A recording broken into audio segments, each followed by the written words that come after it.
안녕하세요. 오늘의 사연은 애비 남편분께서 보내주셨습니다. 장모가 사연 보내주신 분의 아버지를 무시하다 막상 마주하고는 꼬리를 내리셨다고 하시네요. 과연 무슨 사연일지 한번 읽어보겠습니다. 우리 아버지는 고물상을 하십니다. 솔직히 말씀드리면 어릴 때는 우리 아버지가 고물상한다고 부끄러워한 적도 있습니다. 철없던 시절 이야기지만 그땐 저도 어렸기 때문에 아버지가 고물상한다는 말을 친구들에게 제대로 이야기하지 못했습니다. 다행히 아버지 직업 때문에 친구들에게 놀림을 당한 적은 없습니다. 아버지가 고물상을 하셨지만 수입은 나쁘지 않으셨거든요. 어릴 때도 최소한 남들만큼은 살았던 것으로 기억합니다. 친구들이 우리 아빠 직장에 찾아오는 것도 아니고 우리 집도 남들만큼 살고 제가 입고 다니는 옷도 남들만큼은 되니 절 무시할 이유가 없었던 거죠. 초등학교 다닐 때 아빠 직업에 관해 물어보면 그냥 사업이나 장사식으로 뭉뚱그렸던 기억도 나네요. 철없던 초등학생 시절에는 우리 아버지 직업에 대해서 그렇게 넘겼습니다. 그러다 점점 철이 들면서 우리 아버지가 대단한 분이라는 사실을 알게 되었습니다. IMF니 경제 위기니 해도 우리 아버지는 끄떡 없으셨거든요. 남의 집 아버지가 직장 쫓겨날 때도 벌던 만큼 버셨습니다. 그리고 시간이 지날수록 아버지 사업은 나날이 번창하셨죠. 아버지 나이도 환갑이 넘어서 슬슬 은퇴 준비하시는 지금 우리 아버지는 공식적으로 고물 도매상이십니다. 고물 도매상도 종류와 규모가 여러 종류가 있는데 우리 아버지는 그 중에서도 큰 손이라고 보면 됩니다. 덕분에 연수입으로 따지면 2억이 넘으시죠. 본인 소유의 건물도 한 채 사두셨고 이리저리 굴리는 돈도 제법 되십니다. 일하시느라 한쪽 팔이 많이 불편하셔서 운전을 직접 안 하시고 기사 딸린 차 타고 다니시는데 그래도 경제적으로 전혀 부담이 없을 정도입니다. 저도 이런 아버지가 자랑스러워서 고등학교 때부터는 아버지가 고물 도매상 하신다고 당당하게 말하고 다녔습니다. 친구들도 그쯤이면 머리가 굵어져서 치사하게 아빠 직업 가지고 놀리진 않았어요. 그리고 저는 무사히 대학 졸업하고 사회생활을 시작했습니다. 솔직히 아버지 연수입 따라가려면 어림도 없지만 그래도 열심히 살면 언젠가 아버지보다 연봉 많이 버는 게 꿈입니다. 월급쟁이로 연봉 2억 넘기려면 무슨 짓을 해야 할지 까마득하지만요. 뭐 그렇게 열심히 살다 보니 여자도 만나게 되었습니다. 곧 아내가 될 사람이죠. 아내는 참 좋은 사람입니다. 장모 인간성 생각하면 견모오녀라고 표현하는 게 맞겠네요. 사실 장모도 처음 볼 때는 나쁘지 않았습니다. 좀 억척스럽기는 생겼지만 그렇게 나쁘지 않은 전형적인 대한민국 아줌마 상이라고 생각했어요. 그런데 몇 번 겪다 보니 사람이 좀 천박하다는 걸 알게 되었습니다. 제가 장모를 천박하다 부르는 이유는 두 가지입니다. 첫 번째는 자기와 자기 집안은 높이고 남은 깔아뭉개기를 좋아하고요. 두 번째는 삶의 가치가 철저히 돈에 고정된 양반입니다. 물론 자기 높이는 거 좋아하는 사람 많고 돈 좋아하는 사람 많죠. 저조차도 그런 면이 없다고는 할 수 없을 겁니다. 하지만 장모는 도에 지나친 수준이에요. 그래서 얼마 전 그 사건이 벌어진 것이겠죠. 아무튼 그녀와 결혼하기로 마음먹고 상견례 자리를 가지기로 하였습니다. 우리 부모님과 장인 장모가 몇 번 만나기는 했지만 집안 이야기 같은 건 제대로 안 했거든요. 상견례 약속 잡으면서 집안 이야기를 처음 하게 되었습니다. 그래, 자네 부모님은 뭐 하신다고?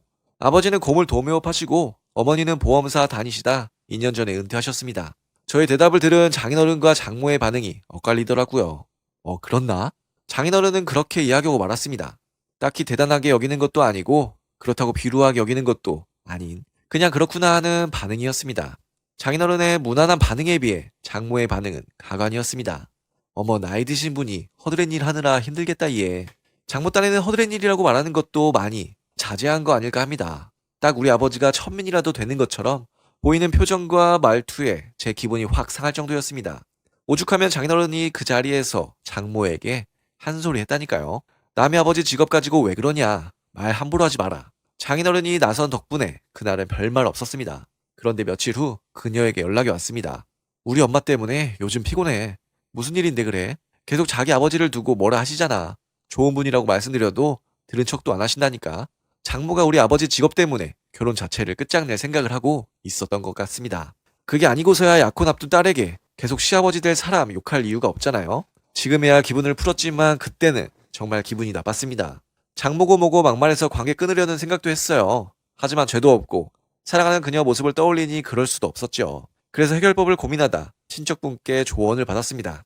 속물 상대하려면 돈으로 해결하는 게 제일이다. 그 말씀대로 아버지께 지금 사정이 이러저러하니 상견례 자리에 이렇게 나오라고 말씀드렸습니다. 아버지도 우리 집안이 무시당할 수 없다고 알겠다고 하셨죠. 그리고 문제의 상견례 날이었습니다. 상견례 자리에 먼저 장인 장모가 도착했습니다. 장인어른은 둘째치고 장모도 나름대로 꾸민 차림으로 왔더라고요. 요즘 두 분 다 사업이 별로라고 해서 가지고 있던 차를 팔고 택시 타고 오셨지만 말입니다. 그리고 때마침 우리 아버지도 도착하셨습니다. 아버지 소유의 외제차에 기사 딸린 차를 타고 오셨지요. 물론 옷도 집에서 제일 좋은 유럽제 옷을 입고 오셨습니다. 장인어른은 원래 대범한 분인지 그런 우리 아버지 앞에서도 주눅들지 않았습니다. 우리 아버지 고물 도며 파신다는 말 들었을 때 표정이나 운전사 딸린 차 끌고 온 모습을 보았을 때나 별 차이가 없더군요. 하지만 장모는 태세 변환이 정말 빠르더군요. 때껏 우리 아버지 이야기할 때마다 깔보던 태도는 어디 가고 비굴한 태도로 아버지에게 고개를 숙이는 겁니다. 연습한다고 되는 일이 아니고 말 그대로 속물 근성이 몸속에 단단히 박혀있는 사람의 태도였습니다.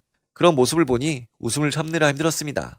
오죽하면 장인어른이 장모에게 한 소리 하셨을 정도죠. 사돈 앞에서 태도가 그게 뭐냐? 사돈이 우리한테 빚 받으러 왔냐? 적당히 해라. 뭐 덕분에 상견례 자리는 무사히 끝났습니다. 이후 장모는 저에게도 찍소리 못하고 있습니다.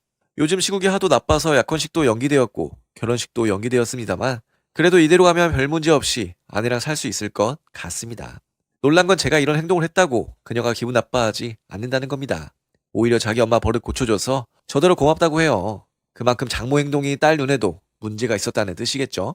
덕분에 저도 사이다 마시고 장모 버릇까지 고치게 되어서 기쁠 뿐입니다. 네, 오늘의 사연은 여기까지입니다. 장모분의 잘못된 버릇을 고쳐주셨다는 사연이셨습니다. 앞으로 아내는 물론 처가 식구들과도 잘 지내시기를 바랍니다. 그럼 저는 다음 사연으로 돌아올 테니 구독과 좋아요, 알람 설정 부탁드려요.